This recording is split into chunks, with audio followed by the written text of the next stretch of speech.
तो आप सभी को नमस्ते प्रणाम। मैं आपका अपना ठाकुर प्रखर सिंह। रात के 10 बज चुके और कहानी का जो सिलसिला है बदस्तूर जारी है। किसी भी क्राइम सीन पे एक छोटी सी छोटी चीज इतनी इंपॉर्टेंट और इतनी मायने रखती है कि एक केस का फैसला करवा देती है।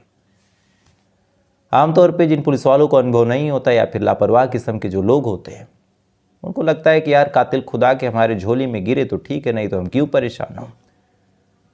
लेकिन ये भी एक कहावत है, अगर पुलिस वाले अपने पे आए और सच में किसी केस को सुलझाना चाहें तो शायद कातिल अगर साथ हुए पाताल में हो तो उसको भी खोज के निकाल सकते हैं। यानी जैसी पुलिस वालों की नीयत वैसी केस में बरकत, और ये बात हर जगह लागू है। आज जिस कहानी के साथ आपके सामने हाजिर हुआ, इस कहानी में भी कोई सबूत नहीं था, कोई सुराग नहीं था, हर एक चीज ब्लाइंड स्पॉट पे थी। लेकिन इसके बावजूद एक छोटे से टुकड़े ने पुलिस को कातिल तक कैसे पहुंचाया, और न केवल कातिल तक पहुंचाया बल्कि कैसे इस केस में सजा हुई, ये तमाम चीज़ें अपने आप में बहुत कुछ आपको बताएंगी, बहुत कुछ सिखाएंगी। तो बिना टाइम बर्बाद किए सीधा सीधा इस कहानी का रुख करते हैं। और इस कहानी की असल शुरुआत होती है कोलकाता से। कोलकाता में एक जगह लगती है हावड़ा, हम सभी जानते हैं इसके बारे में। बात साल 2020 की है, तारीख थी 16 सितंबर। हावड़ा में एक फैमिली रहा करती थी। फैमिली के जो मुखिया थे उनका नाम था रामकृष्ण मंडल, और इनकी पत्नी थी, उनका नाम था लीला मंडल। दोनों पति पत्नी थे। उनकी एक बेटी थी जिसका नाम था निवेदिता मंडल। कोई बेटा और था नहीं, ना ही कोई और औलाद थी। जब निवेदिता बड़ी होने के बाद उसके लिए अच्छा रिश्ता देखा गया। अलग अलग जगहों पे चेक करने के बाद एक लड़का पसंद आता है जिसका नाम था बंटी साधु। अब चूंकि करोड़पति आदमी थे रामकृष्ण मंडल और इकलौती बिटिया, तो ठीक ठाक बढ़िया रिश्ता चाहिए था। तलाश करने के बाद बंटी साधु इनको पसंद आता। उसके बाद बड़े धूमधाम से बंटी साधु से रामकृष्ण मंडल अपनी बेटी निवेदिता की शादी कर देते हैं। शादी करने के बाद निवेदिता अपने पति के साथ कहीं और रहने लगी। इधर ये दंपत्ति अकेले। महीने 2 महीने पे रामकृष्ण से मिलने के लिए बिटिया दामाद आते। ऐसी ज़िंदगी गुजरती रही। धीरे धीरे उम्र भी ज़्यादा हो गई। घर वर बढ़िया था, कोई दिक्कत नहीं थी, कोई परेशानी नहीं थी। हर काम के लिए आदमी रखे थे। कोई दूध का पैकेट दे जाता, कोई कुछ और कर जाता। ज़्यादा काम भी नहीं था, चूँकि 2 ही लोग थे। एक टाइम बनाते, 2 टाइम खाते। ज़िंदगी ठीक ठाक गुजर रही थी। इसी दौरान 16 तारीख की बात है, 16 सितंबर साल 2025, और कायदे से देखें तो 15 तारीख की। 15 सितंबर साल 2020 को रामकृष्ण मंडल और लीला मंडल दोनों रोज की तरह खाना खाते हैं। खाना खाने के बाद थोड़ी दूर शाम को टहलते हैं, चूँकि सितंबर का महीना वही गुलाबी गुलाबी ठंडक। टहलने के बाद फिर अपने घर में आते हैं, घर को बंद करते हैं। बंद करने के बाद सो जाते हैं। सोने के बाद रात के लगभग 2:30 बज जाते हैं। और जैसे ही रात के 2:30 बजते हैं, अचानक से दरवाजे पे किसी की दस्तक होती है। अब रात के 2:30 बजे दरवाजे पे आवाज़। दोनों उठते हैं, कौन आ गया। दिमाग में तरह तरह के ख्याल कि किसी को कोई दिक्कत तो नहीं, कोई मुसीबत तो नहीं। दरवाज़ा खोलते हैं। जैसे दरवाज़ा खोलते हैं, सामने एक शख्स हाथों में बंदूक लिए खड़ा था। इससे पहले कि कुछ समझ पाते, कुछ पूछ पाते, वो बंदूक से फायर करता है। एक गोली रामकृष्ण मंडल को लगती है, दूसरी गोली इनकी पत्नी लीला को लगती है। जैसे गोली लगती है, दोनों गिरते हैं। गोली की आवाज़ पूरे इलाके में गूंजती है। तमाम लोग चौंक के उठते हैं। इतनी ही देर में मौका देख के जो गोली चलाने वाला था वहां से भाग जाता है। लोग चौंक के उठते हैं। उसके बाद फिर जब इधर उधर कुछ दिखाई नहीं देता, फिर सो जाते हैं। बात आई गई हो जाती है। सुबह होती है। जब सुबह होती है, इस घर पे चूंकि दूध देने वाला और तमाम चीज़ें जो पेपर डालने वाले आते रहते थे, तो जब पेपर देने वाला आता है और दरवाजे पे आवाज़ लगाता है, अंदर से कोई रिस्पांस नहीं। शायद उसको हिसाब भी उस दिन करना था। अब कोई आवाज़ नहीं तो थोड़ा सा वो परेशान होता, उतर के आता है। आने के बाद दरवाजे को खटखटाता है, फिर कोई आवाज़ नहीं, और परेशान होता है। इसी खटखटाने के दौरान ये देखता है कि दरवाज़ा खटखटाते हुए जो थोड़ा सा धक्का लगा, जो पुश लगा, खुल जाता है थोड़ा सा। और जैसे ही खुलता है अंदर रामकृष्ण मंडल, लीला मंडल दोनों मरे पड़े थे। पूरा फर्श खून से सना हुआ, आंखें खुली, पूरा चेहरा काला। ये चीज़ जैसे ही पेपर वाला देखता, देखने के बाद बदहवास चीखता हुआ बाहर निकलता है। निकलने के बाद आसपास के तमाम लोग जब चीख सुनते हैं वो भी आते हैं। आने के बाद वो भी देखते हैं कि रामकृष्ण मंडल, लीला मंडल मरे पड़े। रात में जो धमाका सुना था उसकी आवाज़ अब कानों में फिर से ताज़ा होती है। लोग थोड़ा सा चिंता भी करते हैं कि यार काश रात में हम लोग उठ गए होते। बहरहाल इसी बीच पुलिस को फ़ोन जाता है। पुलिस आती है, आने के बाद वो भी देखती है कि घर घर के अंदर 2 कत्ल, 2 लाशें। फ़ौरन क्राइम सीन को सिक्योर करती है, उसके बाद बॉडी अपने कब्जे में लेती है। लेने के बाद अब पोस्टमार्टम के लिए भेजती है और इधर परिवार वालों से पूछताछ करती है। परिवार में तो कोई था नहीं, तो अड़ोसी पड़ोसियों से पूछताछ कि किसी ने कुछ देखा, कुछ सुना। तमाम लोग बस एक ही जवाब कि साहब रात के लगभग 2-2:30 बजे हमने एक आहट तो सुनी थी, धमाका भी सुना था, लेकिन हमें लगा होगा कोई मैटर, कुछ दगा होगा, कोई ब्लास्ट हुआ होगा छोटा मोटा। बड़ा ब्लास्ट होता तो चीख पुकार होती। लिहाजा हमने इग्नोर किया। इग्नोर करने के बाद हम सो गए। सुबह ये बात हमें पता चली। अब एक मोहल्ले के अंदर एक घर, दरवाजे पे नॉक, किसी ने कत्ल कर दिया। ये बात पुलिस वालों को बड़ी अजीब लगती है यार कि एक गांव, एक घर और इस तरह से कत्ल, ऐसे कैसे। बहरहाल पुलिस वाले जांच पड़ताल शुरू करते हैं। सबसे पहले पड़ोसियों से पूछते हैं कि यहाँ कोई कैमरा है। पड़ोसी कहते हैं हाँ साहब, 2-4-6 घर ऐसे हैं जहाँ पे कैमरा लगा हुआ है। पुलिस वाले खुश हो जाते हैं। खुश होने के बाद फ़ौरन CCTV कैमरों को चेक करते हैं, इस उम्मीद में कि शायद कोई चीज़ मिले। लेकिन किस्मत का खेल देखिए कि ना ही कोई सबूत, ना ही कोई सुराग, कैमरे में कुछ भी कैद नहीं हुआ। यानी जो कातिल था उसके पास इतना दिमाग था या फिर उसके पास इतनी जानकारी थी कि कैमरा लगा कहाँ पे है। कैमरे से बचता हुआ ही ब्लाइंड स्पॉट का यूज करते हुए ही उसने कत्ल किया। पुलिस वाले और परेशान, कितना जहन दिमागी कातिल। बहरहाल पुलिस वाले अब जांच पड़ताल करते रहे, तफ्तीश करते रहे।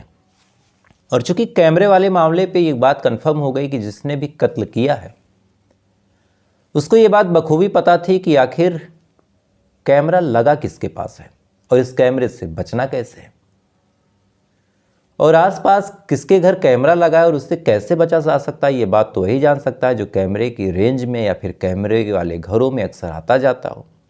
ये बात वो देखता रहता हो हर एक कैमरे के अंदर कि कौन सा कैमरा कहाँ कवर करता है, और ये चीज़ तो कोई आसपास का ही कर सकता है। लिहाजा जो पुलिस की शक की सुई थी अब आसपास के लोगों पे चली गई। पुलिस वालों ने आसपास के लोगों को उठाना शुरू किया, एक एक करके पूछताछ शुरू की कि किसी के पास कोई जानकारी, कोई सबूत या फिर कोई पुरानी दुश्मनी किसी की रही हो, कोई रंजिश रही हो। ये तमाम चीज़ें पुलिस वाले पूछते रहे, लेकिन ना ही किसी के पास कोई मोटिव निकला, ना कोई जानकारी निकली। पुलिस वाले परेशान। इधर फॉरेंसिक की टीम भी लगातार कैमरे और अलग अलग चीज़ों को चेक करती रही, क्राइम सीन को भी सिक्योर करती रही। क्राइम सीन को जांच करने के दौरान जो फॉरेंसिक टीम आई थी उसको सिगरेट के 2 टुकड़े मिलते हैं, वही पीछे का बट जो आदमी स्मोक करने के बाद फेंक देता है, और कुछ मिला नहीं। फॉरेंसिक वालों ने कहा कि भाई चलो इसको भी रख लो, मैं भी किसी काम आ जाए। इधर पुलिस वाले अपने तरीके से पड़ताल कर ही रहे थे। थोड़ी देर और जब आसपास के लोगों को परेशान किया पुलिस वालों ने, तो एक आदमी थोड़ा सा अपना मुंह खोलता है। इस आदमी ने कहा कि साहब देखिए, हम लोगों की तो कोई दुश्मनी इनसे नहीं थी। हम लोग बड़े प्यार से इनसे रहते थे, बड़े प्यार से बातचीत करते थे, लेकिन न जाने क्यों पिछले कई महीनों से इनकी जो बिटिया थी निवेदिता और जो दामाद था बंटी, इन दोनों के साथ ताल्लुक बड़े गड़बड़ थे। आए दिन लड़ाइयों की आवाज़ हम लोग सुनते थे, जब भी आते थे बहस होती थी। कई बार तो ऐसा हुआ कि ये लोग नाराज़ होकर घर छोड़ के गए। ये बात जब पुलिस वाले सुनते हैं, कहते हैं बिटिया दामाद का है। पता चला कि वो तो भाई पहले दिन से ही आई, उनके बाप का कत्ल हुआ था, उनके ससुर का कत्ल हुआ था। इनसे पूछा गया कि आपके ताल्लुकात क्यों गड़बड़ थे। इस पे जो निवेदिता थी काफ़ी नाराज़ होती, कहती कि साहब मेरे फादर का कत्ल हुआ और आप इन तमाम चीज़ों को छोड़ के बाप बिटिया में क्यों झगड़ा हुआ, परिवार में क्यों कलह हुई, इस पर फोकस कर रहे हैं। आप हमको क्यों फंसाना चाह रहे हैं। पुलिस वालों ने समझाने की कोशिश की कि देखिए ऐसा ये जांच पड़ताल का एक हिस्सा है, आप गलत नहीं है तो हम आपको कुछ कहेंगे नहीं। अच्छा, इधर ये तमाम चीज़ें चल रही थी, उधर जो बंटी साधु था उसका रवैया बड़ा गुमसुम सा था।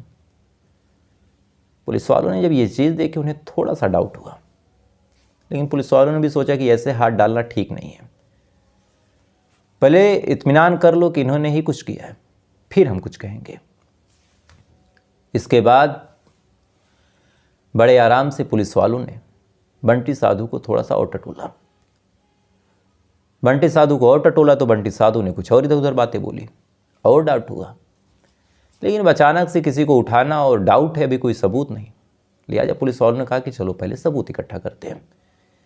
इसके बाद पुलिस वालों ने जो रामकृष्ण मंडल थे, जो लीला मंडल थी, जो निवेदिता थी, जो बंटी साधु था, इन सबके मोबाइल फ़ोन को सर्विलांस पे लगाया और ये चेक किया कि उस दिन ये लोग किससे किससे बात करते थे। सर्विलांस पे जब लगाया तो किसी और के फ़ोन में तो कुछ खास मिला नहीं, लेकिन बंटी साधु के फ़ोन में एक नंबर मिला और ये नंबर किसी अजय दास का था। अब अजय दास का नंबर मिला, पुलिस वालों ने अजय दास की कुंडली खंगाली। जब कुंडली खंगाली तो कुछ बातें पता चली, जैसे अजय साधु थोड़ा सा क्रिमिनल माइंडेड था, एक दो मामलों में नामजद भी है और हाल फिलहाल में सुपारी किलिंग जैसे कामों को अंजाम देता था। अब ये बात जैसे ही पुलिस वालों को पता चली, पुलिस की टीम फौरन अजय दास की तलाश करते हुए उसको उठा लेती है। उठाने के बाद अजय दास से पूछताछ शुरू हुई और साथ ही उसके मोबाइल फ़ोन की जांच शुरू हुई। जब पूछताछ शुरू हुई और मोबाइल फ़ोन की जब जांच हुई तो उस मोबाइल फ़ोन में एक रिकॉर्डिंग थी और उस रिकॉर्डिंग में एक शख्स अजय दास से कह रहा था कि जो काम है वो कर दो, 50,000 अभी ले लो, बाकी पैसे बाद में। आवाज़ थोड़ी सी चेक की गई तो पता चला ये आवाज़ तो किसी और की नहीं, बंटी साधु की ही है और ये रिकॉर्डिंग इत्तफाकन एक दिन पहले की है, अगले दिन कत्ल हुआ था। फौरन पुलिस वालों ने बंटी साधु और अजय दास से पूछा कि भाई ये किस चीज़ का मामला या फिर किस चीज़ 50,000। बंटी साधु ने कहा कि साहब कोई बात नहीं, मेरी आवाज़ भी नहीं है। लेकिन अजय दास ने कहा कि दरअसल इन्होंने सुपारी दी थी और मैंने ही कत्ल किया। अब एक आदमी अपने मुंह से अगर कहे कि मैंने ही कत्ल किया और मुझे बंटी साधु ने सुपारी दी थी तो शंका और बाकी चीज़ें बची कहाँ। बहरहाल जब बंटी साधु से पूछा गया तो बंटी साधु ने बड़ा साफ कहा कि नहीं, ये मुझे फंसा रहा है और आपके पास कोई काम नहीं है, आप मुझे परेशान कर रहे हैं। अच्छा, पब्लिक सिंपैथी भी साथ थी और रिकॉर्डिंग को आप अदालत में पेश करके प्रूव कर भी नहीं सकते। पुलिस वाले बड़े परेशान कि यार अब कोई सबूत तो और है नहीं। अच्छा, चीज़ें चीख चीख कर कह रही हैं कि ये काम बंटी साधु ने ही किया। इतनी ही देर में जो सिगरेट के बट मिले थे उनकी फॉरेंसिक रिपोर्ट आ जाती है और उस रिपोर्ट को जब बंटी साधु और अजय दास के डीएनए से मैच करवाया गया तब पता चला क्राइम सीन पे जो सिगरेट के बट मिले थे उनका डीएनए बंटी साधु के डीएनए और अजय दास के डीएनए से मैच कर रहा। अब कुछ बचा नहीं था। पुलिस वालों ने फौरन इनको गिरफ्तार किया। गिरफ्तार करने के बाद जब पूछताछ की तब इन दोनों ने पूरी कहानी सुनाई कि हाँ साहब हमने ही कत्ल किया और बंटी साधु ने कहा कि मैंने ही सुपारी दी। क्यों? तब पूरी कहानी 1 साल पीछे चली गई। दरअसल रामकृष्ण मंडल और लीला मंडल की इकलौती बेटी थी निवेदिता। बंटी साधु को जब पता चला तब बंटी साधु ने अपना खेल रचा और निवेदिता से अपनी शादी फिक्स करवा ली। शादी फिक्स होने के बाद निवेदिता और बंटी साधु पति पत्नी के तौर पे रहने लगे। इसी दौरान बंटी की जो आदत थी बड़ी गंदी थी, कहीं सिगरेट पीना, कहीं शराब पीना, कहीं जुआ खेलना। इस वजह से बंटी साधु के ऊपर 7 लाख रुपए का कर्जा हो गया था। इधर रामकृष्ण मंडल के आगे पीछे कोई था नहीं तो बंटी साधु के दिमाग में आया कि जब इसके आगे पीछे कोई है नहीं तो अपनी तमाम चीज़ें बेच दे और जो पैसे मिले वो मुझे दे दे। लेकिन अब एक आदमी अपनी पूरी ज़िंदगी की जमा पूंजी किसी और को क्यों सौंपेगा। इसी बात को लेकर निवेदिता और बंटी साधु अपने सास ससुर या फिर अपने माता पिता से लड़ने लगते हैं। कई बार मना किया, कई बार सब कुछ हुआ, परेशान हो गए ये लोग कि यार ये तो कुछ देने का नाम ही नहीं ले रहे। तब इन्होंने प्लान बनाया कि क्यों ना निपटा दें, जैसे ही मरेंगे तो इकलौती बेटी हो, सब कुछ तुम्हारे नाम हो जाएगा और फिर हम ऐश करेंगे। फौरन प्लान बना। उसके बाद सुपारी किलर की तलाश की गई। तलाश जाके ख़त्म होती है अजय दास पे। जब अजय दास मिलता है, अजय दास के मिलने के बाद उसको 1 लाख रुपए में सुपारी दे दी गई।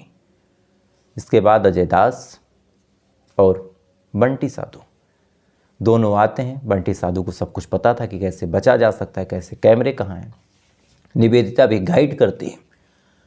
उसके बाद बंटी साधु अपने दामाद होने के रुतबे को फ़ायदा उठाते हुए अपने ससुर को आवाज़ दे के रात के 2:30 बजे बुलाता है। ससुर जैसे दरवाज़ा खोलते हैं, अजय दास गोली मार देता है और वहीं इन दोनों की कहानी ख़त्म हो जाती है। अब सिगरेट के बट पे लगा डीएनए था, इन दोनों का एक बाल्य जुर्म था और एक रिकॉर्डिंग, बाकी कुछ नहीं।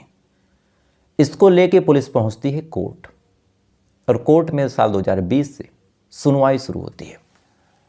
अलग अलग पहलुओं पे, अलग अलग मुद्दों पे, अलग अलग जिरा बहस। इत्तेफाक और किस्मत का खेल देखी कि रामकृष्ण मंडल की तरफ से लड़ने के लिए कोई वकील नहीं था। पीपी यानी सरकारी वकील, पब्लिक प्रोसिक्यूटर, बस यही मौजूद था और सामने से इन दोनों ने अच्छे से अच्छे वकील को तय किया, हायर किया, पैसे दिए कि एक बार बच गए तो सब कुछ तो मेरा ही है।